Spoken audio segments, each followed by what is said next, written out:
As a business owner, do you ever struggle with visibility and putting yourself out there? Do you feel like afraid of showing up and being who you are?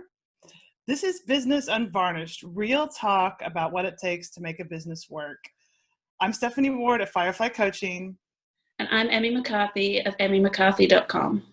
And we're here to talk about it in real terms. So no more fluff, no more stuff. It's like the real dirt on this subject. So, Emmy, do you like to put yourself out there and be visible? No. No? No, I don't. No. So how do we, You know, like many business owners, I'm a super introvert. You know, So not all of us are mad extroverts out there, but we have this burning desire to get something out into the world, and that means we have to go super outside our comfort zone and find ways to get visible that we can live with without hiding underneath our sofas. So no, visibility is not comfortable for me. Okay, so what do you do about that? How can you deal with that? What are some tips? How have you done it? Well, that's a really good question, because I don't think I'm particularly good at it. Although sometimes I do liken myself to, you know, sometimes I'm everywhere, like Angelina Jolie on those newsstands. Yeah. Everywhere. But, so sometimes I feel like I'm getting really good at it, but then I get really overwhelmed and have sort of a vulnerability hangover, and I just can't deal at all. And then I hide back in my office cave for a little bit. I think the trick is finding something that you can do, or finding ways that you can do things with people. Like you and I have talked about this before, because you're the queen of visibility. You're so good at getting yourself out there. No. You don't feel that? No, I mean, I don't. I guess I don't have a huge fear around it. But I think, I don't know. I think it's about intention. Like if you are more intending to connect with people and like put yourself out there, it feels less scary. So it's maybe like a shift about intention, instead of like, oh, here I am, look at me. It's like, oh, there you are. What can I learn from you? Or how are you doing? So maybe that's where it comes from. Maybe. Tell me, when you were a kid, were you the kind of kid who'd get up on stage and be like, it's me, I'm here?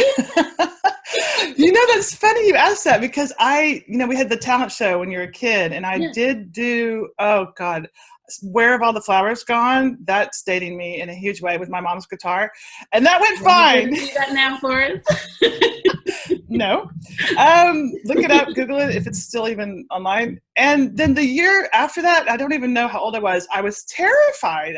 My mom came up with some song and dancing. And then, so I guess it's that moment when you stop being so, not caring what people think. And I remember being absolutely terrified and thinking, how am I going to even get up there? So it's been a process for me. I think I was shy in high school, and I think it's really about the intention, like I was saying. What about you? Were you a stage queen? Or I was when I was little. When I was small, then yeah, definitely. But I think there's something that happens to girls. I think that there's something happens around the age of 10. We become more self-aware, or we become more frightened of the world. We become more aware of what happens if we show up. Yeah. And I think something changes around that point. You want to be smaller, you want to be less noticed, and it's really hard to flip the switch on that again. Yeah, I totally get that. So 10 years till whatever, 25, 30, 40, however old we are. As business owners, so the steps we can take to do it. I'm a big fan of just like, and I know it's not the whole night you just do it. I know it's not that easy. And you actually do have to sometimes just do it to start. That's so true, because if you don't start, then you're never going to get anything out there. I remember at Spark, the women's conference in Amsterdam a couple of years ago, and one of the speakers said, every time that you don't tell people what you do, you're denying them a solution. And I thought that was so powerful. That was really powerful to me, because if you don't talk about what you do, then how is the person who needs what you do ever going to get the solution that they need? Great point. And it's nothing to do with you then, it's all about them. Absolutely. And that what you're saying, talking about it, that's like a verbal thing, but even talking like, so words on your website, talking with a human in person, and then also networking and or doing video, that's all communicating. Yeah, hugely. But I think one of the things I also find really difficult about getting visible these days is there's so much visibility. Okay. So just too much stuff out there. There's too much stuff out there. Yeah. And I think there's a lot of people like me who are doing it because they feel they have to. And so it's uncomfortable visibility. Which one? Which is the one that's the have to for you? I think the introverts like us, you have to get out there. You have to spread your message. You have to tell people what you do. But if you don't feel comfortable doing it, then I think that comes across. And is that only online or is that also in person? Are you speaking generally or more like? No. I think online's harder because you don't have that personal eye-to-eye connection, even in video. It can sometimes feel like you're talking to a black hole. Mm-hmm. Yeah. So I guess in person is much easier. Okay. You can really, you can kind of feedback on how people are responding to you. You've got body language and eye contact and that feedback loop that everyone's looking for. And I hear so many people say, social media, it's like a black hole. I'm like, yeah. It can feel like that. Yeah. So, okay. So I get what you're saying. You're saying like it's more, you feel, even as an introvert, you feel more comfortable with one-on-one or in talking with someone at an event because you get immediate reaction, and the words, it's kind of scary because you put it on your website and you don't know how people are reacting. Yeah. Okay. And I completely get the Elizabeth Gilbert take on it, that once you put it out there in the world, it's gone. It's not your responsibility you cannot control how people interpret what you do. And so you can just do the best you can and then release it. I love that. That's very powerful. Oddly, I don't have a problem getting up on stage and speaking. Yeah, it's so funny, right? We're all so weird in all our different weird ways with these combinations. So totally. I would much rather be up on stage speaking to 200 people than down on the floor networking with the same 200 people. It does not fill me with joy.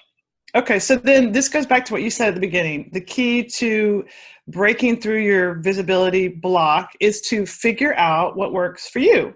I think so. I think you're going to have to find things that work. I mean, for me, I'm never going to do a Facebook Live. Well, I'll never say that. Man! I know. Oh my gosh, I know how long you've been Let's talk about this later. I know. But okay. Wants me to do Facebook Live because nobody's getting any engagement unless you do them, but they just don't feel good to me. Well, and let me just say, I'm kidding, because I really don't want you to do something that doesn't work for you. And you don't have to do Facebook Lives. I mean, nobody has to even do video with your face like we're doing. There's so many other ways to do video, and we'll talk about that in another episode. But so yeah, you don't have to do Facebook Lives. So that's the good news. And I agree with you. And if there are other things you don't like doing, like let's say you don't like writing, then only do video if that's the deal for you. I think that's super key. And I think that's something that we've forgotten because there's so much noise out there. So do video. Facebook wants you to do video because then it's going to get you more engagement, and do video because video is the next big thing on Instagram, and do this and do that. And it's like, actually, if that doesn't work for you, why are you doing it? Yeah. Why are you doing it? Because you're going to come across as someone who doesn't want to be doing it. Okay, so that's another great point. If you're doing something currently that you don't like, that doesn't fit for you, stop doing it. Stop doing Stop it. Stop. Yeah, stop it. Exactly. And then figure out what this is that you will do, can do, happy to do, and then do more of that. Yeah, totally. Okay, so we've solved it. It's the problem. We're done. Okay, but seriously, so we want to hear from you guys out there who are listening. So share your experiences with blocks that you've had around visibility, how you've figured out a way to be visible that feels good for you. Ask questions, share ideas, feedback, comments. I mean, again, I'm just coming back to the point. If you actually just try something once, like you can't, sometimes you don't even know that you don't like it. You might just think you don't like it. Oh. So, did I push a little button? Yes, that's Brussels sprouts. You'll love them. They're delicious. Yummy. And also remember too, one point about this, whenever you try, you're not going to be great at it at first. So give yourself space and time and permission to practice and improve. Yeah, 100%. Do the thing that you want to do and then get really good at it. And I think we're going to have to wrap it up for today. Okay, right. Well, like I said, we want to hear from you, so leave your comments and things below. If you liked what we had to say, and you want to hear more from me, go to fireflycoaching.com and get a copy of my free special report, 7 Steps to Attract More Clients in Less Time. And if you want to hear more from me, then head on over to emmymccarthy.com and make sure you sign up for my Notes for the Curious email. It comes out twice a week. It's hand curated by me with all the things that you need to know for business and for life. It's great. Get it. Thank you. You too. All right. We'll speak again. Bye, Steph. Bye. See you next time.